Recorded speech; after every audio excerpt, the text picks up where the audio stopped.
Hello everybody, Naughty Nana Days. How's everybody today? There's Miss V. There she is with her tongue hanging out. Good girl. Little warm today. She's going back in the shade now. Anyway, let me turn this around. And yes, she has water. So, the Mango Moose Knuckle has returned to the scene of the crime, so to speak.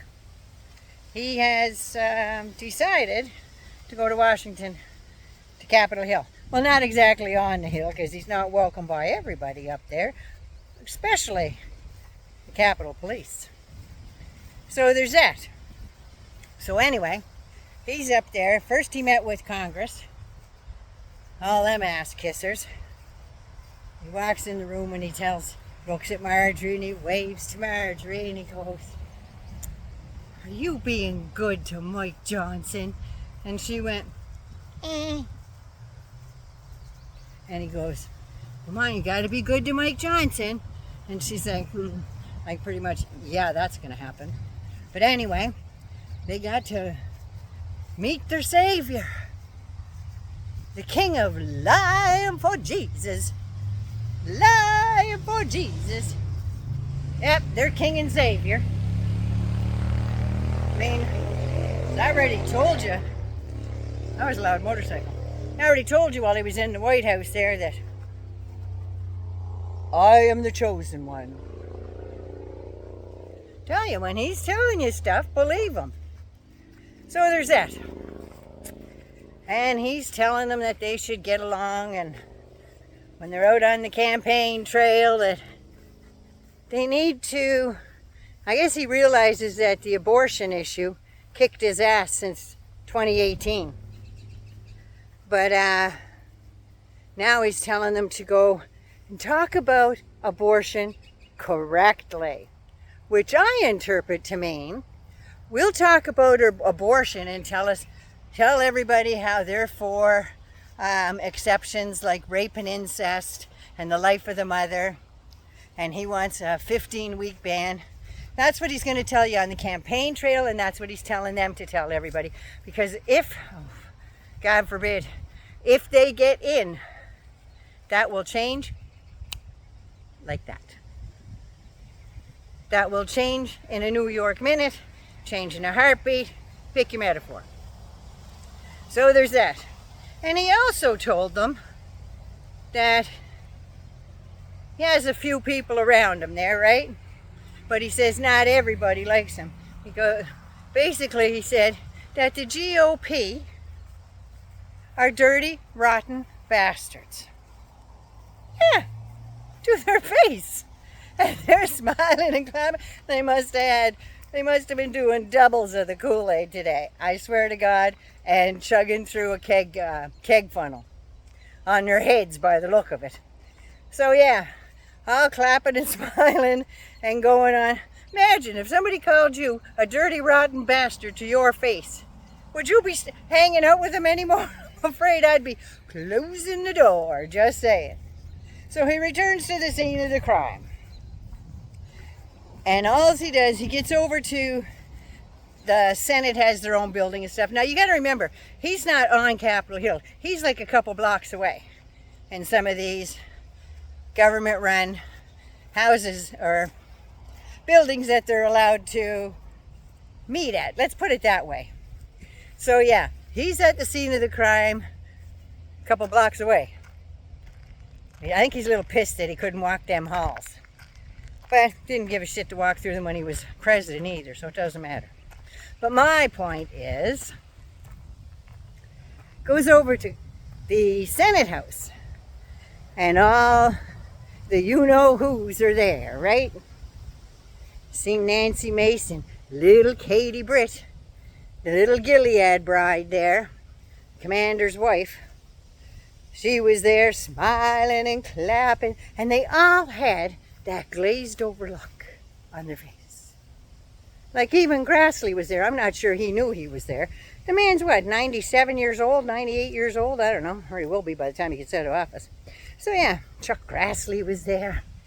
And old big face himself there, Lindsey Graham, Brenton Center, waving, smiling. Yeah. That's the only place he's allowed to wave and smile. He goes out in the street and tries to do that. People tell him what's up. So yes, Trump gets to the microphone. He was there for like, I'm going to say maybe 5 minutes. And all he went on about, you betcha, the DOJ, we have to get better laws. We got to get better policies for the DOJ. Our borders are a mess. Here we go. Because they are sending their people from mental institutions. Worse yet, insane asylums. They're both the same thing, but it doesn't matter. He is fixated on insane asylums and mental institutions. He's probably because his grandfather had dementia. His father died with dementia and Alzheimer's. His mother had dementia. So, yeah, a little fixated on that problem because you know what? He is deteriorating into dementia. So when they call it Trump derangement syndrome, that's right. He's Trump, he's deranged, and it's a syndrome. And because we talk about him, we don't have a derangement, and we don't have the syndrome, and our names are not Trump. We are merely pointing out his incapabilities. Yeah, let's go with that. Made a speech the other day. Remember, oh my God, he's on about these electric boats. Went to a place and they're saying, oh, they're making us put all electric boats, just electric boats. So, the Mango Moose Knuckle and his infinite stupidity, because I'm not going to say wisdom, stable genius, and something happens on my boat. And there I am with my big battery in my boat. 10 yards that way, there's a shark. But I'm in my boat and I have this big battery. And there's a hole in the boat and the boat starts going down. Now, I'm in a dilemma. What am I going to do? Am I going to swim 10 yards that way to get eaten by a shark? I don't think so. Am I going to stand in my boat on top of my battery and get electrocuted? I'm going to get electrocuted. I'll go with electrocution over getting eaten by a shark any day. If the battery's dead, there's no power to it. So, he's getting eaten by a shark, people. That's just the law of the land. That boat's going down. He ain't going to get electrocuted. He's going to get eaten by a goddamn shark, and the shark's going to take one bite out of him and go, oh, what the Christ was that? Yeah, so he doesn't have to worry too much about anything like that. But yeah, that's the kind of stuff he's going on about. And he was talking to the senators at the microphone anyway when he did his little presser. Talking about, oh God, I'm doing the egg one. You know, the first Trump lump there. But yeah, I've got to do that because they're not real things. So anyway, he's going on about all kinds of stuff like that. I don't know. I think I've got the syndrome. I'm starting to lose track of time here because I'm walking around looking what I've missed doing my yard here. And Vivi's over there with her tongue hanging out. But yeah, he's talking about the borders. He's talking about crime. And then, oh, I know what I wanted to tell you. He's talking about the convention in July there. I think he gets sentenced July 11th. I think it's the 12th to the 15th is the convention where they're going to nominate him as their candidate for president. Yeah. So they're going to do that. And then, because he might have to do it by Zoom because he'll be sentenced by then, so he won't be there in person. So what does he have to say? Milwaukee's dirty. It's full of crime.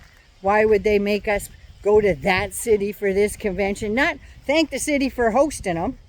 No. Fuck that. Just a dirty, crime-infested city. But doesn't look at some of places he used to call near and dear to his heart.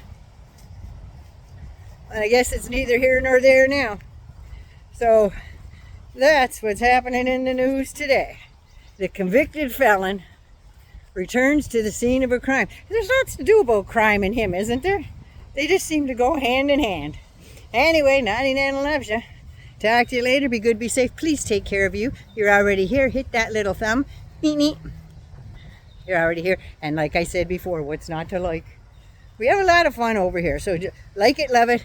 Get 2,000 people and maybe 900 likes. Something wrong with that. I think everybody should hit the like. Anyway, if he can't be good to you, please be good to somebody else. Anyway, 99 loves you. That's all screwed up. I gotta take a brain pill. At least I can admit it. I love you all. Be good, be safe, and take care of you first, so you can take care of somebody else. There. How's that? I love you. Oh my God, what a day.